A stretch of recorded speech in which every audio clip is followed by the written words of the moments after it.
Bonjour tout le monde. Bon, moi, je fais partie de ceux qui sont persuadés, mais vraiment persuadés, que le nouvel ordre mondial est une guerre silencieuse contre l'humanité. Contre vous, contre moi, contre l'humanité tout entière. Alors, malheureusement, le net est inondé de bêtises et de mauvaises informations, de canulars qui tendent à décrédibiliser les contestataires, qui tendent à décrédibiliser l'information alternative quant à ce sujet. Alors il faut apprendre à faire le tri. Mais il y a des informations fort sérieuses. Par exemple, il suffit d'essayer de se procurer... Alors je sais que c'est difficile, le livre jaune, bon là c'est le livre jaune numéro 6, j'ai heureusement aussi pu trouver le 5 et le 7. Ça c'est extraordinaire, un collectif d'auteurs anonymes. La production a malheureusement été arrêtée. Alors ça c'est extrêmement sérieux, c'est explosif, mais vraiment ça décoiffe. Hein. Ça décoiffe vraiment. Rien à voir avec ce qu'on connaît dans la vie de tous les jours. Hein. Donc, dans ce livre, il traite du projet de la réduction drastique de l'humanité, de la population mondiale, et des moyens proposés pour y parvenir. Ça c'est terrifiant. Hein. De la franc-maçonnerie, de George Soros, compagnie. Il parle un peu de tout ce petit monde, hein, un peu de tout. Donc moi je reste persuadé qu'il s'agit d'une guerre silencieuse contre l'humanité et qu'ils veulent vraiment effectivement réduire la population mondiale. Le Codex Alimentarius, il suffit de faire des recherches sur ce qu'est le Codex Alimentarius pour comprendre. C'est une preuve. Il va entrer en vigueur le 31 décembre 2009. Tous les aliments seront irradiés, les vitamines OT ou quasi inexistantes, petit à petit médecine alternative, médecine douce away, interdite, et surtout l'OMC qui impose l'adjonction de nombre d'additifs extrêmement mutagènes et cancérigènes, sous peine de sanctions économiques pour les pays qui refuseraient éventuellement de l'appliquer. Le Codex Alimentarius, c'est la cancérisation de toute la chaîne alimentaire, animale et humaine. C'est garanti. C'est garanti. Ensuite, il y a d'autres phénomènes. Observons le tabac. L'utilisation du tabac avant les années 50 n'avait pas grande incidence sur la santé. C'est après. Mais moi, je vais vous dire pourquoi. Parce que c'est après, c'est l'après-guerre qui a provoqué l'explosion de l'utilisation des pesticides. Les engrais chimiques, alors surtout les engrais chimiques, parce que avec la photosynthèse, l'action du soleil, les engrais chimiques se transforment en polonium. Et quand vous fumez, ça se fiche dans vos poumons, inutile de vous décrire les effets mutagènes des produits radioactifs. Dans le livre jaune, c'est bien documenté, il suffit de faire des recherches. Aux États-Unis, effectivement, pendant longtemps, les champs de tabac ont été pulvérisés avec des résidus d'uranium, de façon délibérée. Dans les zones les plus peuplées, on pulvérise du gaz. Alors ils disent, par exemple en Californie, les gens se sont révoltés, ils se sont plaints, mais en fait ils disaient que voilà, c'était juste pour protéger les arbres fruitiers. Petites excuses, comme ça, voilà. Ensuite, il y a des preuves quand même. Il y a des gens que tout le monde écoute du point de vue de la classe dirigeante. La classe dirigeante les écoute. C'est par exemple Jacques Attali. Vous voyez Jacques Attali, il le dit bien dans ses livres que l'homme n'est plus rentable à partir de 65 ans, que sa vie doit s'arrêter brutalement, c'est préférable. Il parle aussi de l'avenir qui est le nouvel ordre mondial, qu'il faut absolument mettre ça en place.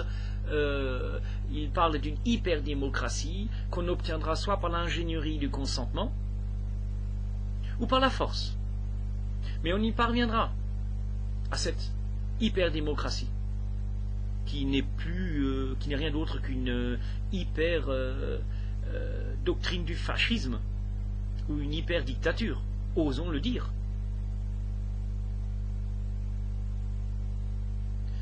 Les guerres civiles, les coups d'État et les guerres qui sont fomentées visent aussi à réduire la population mondiale.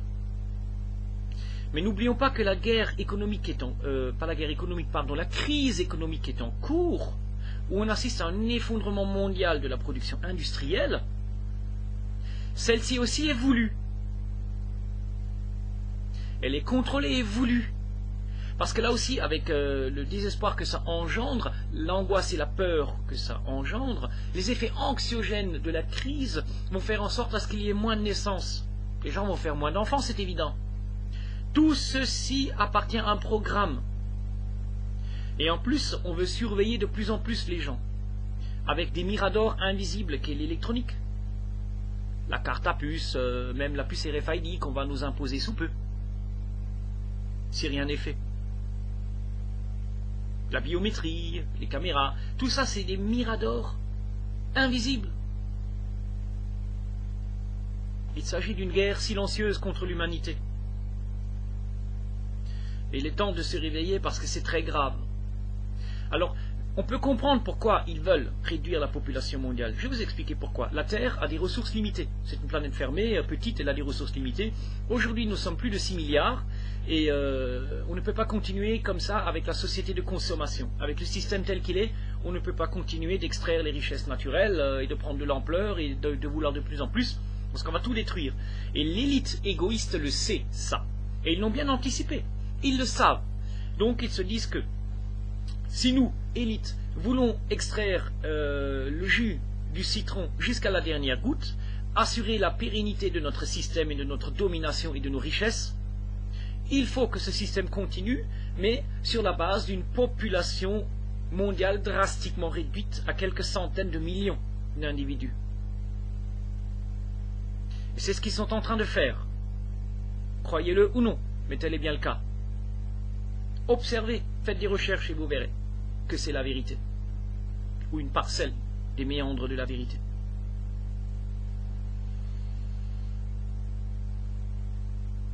C'est malheureusement la vérité.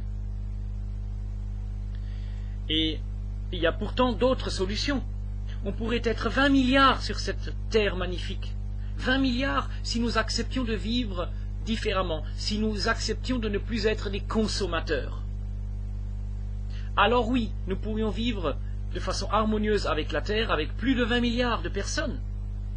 Mais ce n'est pas ce que veut l'élite. L'élite veut conserver la domination, veut des millions d'esclaves à ses pieds, la base de la pyramide, Novus Ordo Seclorum, afin de s'assurer des richesses et de faire en sorte à ce que ces millions d'esclaves continuent de travailler, d'extraire les richesses pour les enrichir eux et leur assurer leur petite vie de petits rois de pacotille. Mais ce système n'est pas possible, comme eux ils l'entendent, avec 10 milliards, les 10 milliards que nous serons demain. Ça, c'est pas possible. C'est vrai. Alors nous devons choisir entre la décroissance non pas démographique, mais matérielle, entendons-le bien, ou leur nouvel ordre mondial infâme. Voilà, moi je vous le dis, Jacques Attali, tout le monde l'écoute. Et il va le faire passer, ce nouvel ordre mondial. Pas que lui, les Bilderbergers, la trilatérale, le Conseil des relations étrangères, le Comité des 300, le Club de Rome, toutes ces choses, le siècle, toutes ces sociétés secrètes qui s'imbriquent et qui gravitent autour de nos vies. C'est pas ce qu'on voit à la télé. Les dirigeants ne sont pas ceux qu'on voit à la télé ou au sein des gouvernements. Ce sont que des marionnettes. Croyez-le ou non. Voilà. Donc, moi ça fait peur, hein, mais nous devons nous battre, nous ne devons pas rester les bras croisés. Alors essayez de quand même vous procurer les documents du livre jaune, hein. Il y en a d'autres, hein. Mais essayez de faire des recherches. Voilà. Merci de m'avoir écouté. À bientôt. Au revoir.